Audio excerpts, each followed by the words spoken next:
இருக்காங்க மக்கள், இல்ல அவங்க கிட்ட நிறைய ஃபண்ட் இருக்குன்னா மட்டும்தான் ஒர்க் அவுட் ஆகும். அதனால வீட்ல இருந்து ஆரம்பிக்கிறதுக்கு ஒரு சின்ன ஜிஎஸ்டி இருந்தா போதும்.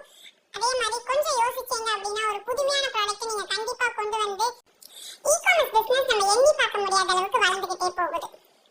அதுல நமக்கு பிசினஸ் வாய்ப்பு இருக்கா இல்லையா, வீட்ல இருந்து எப்படி பண்ணலாம்ன்றத பத்தி நான் இன்னைக்கு சொல்ல போறேன். கடை போட கூட வசதி இல்லாம சிறிய முதலீட்டுல ஆரம்பிச்சு வீட்டில இருந்தே தொழில் செய்யறவங்க தான் அதிகம்.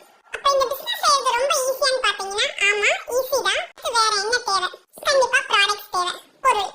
இந்த பொருள் எப்படி நான் செலக்ட் பண்றது, எந்த பொருள் ஆன்லைன்ல விக்கிறது அப்படின்றத பத்தி நான் உங்களுக்கு ஷேர் பண்றேன். ஒரு பொருள் அந்தந்த ஏரியாலே ஒரு ஃபேமஸான ஒரு ஐட்டம் இருக்கும், அந்த ஐட்டமை வாங்கி விற்கலாம்.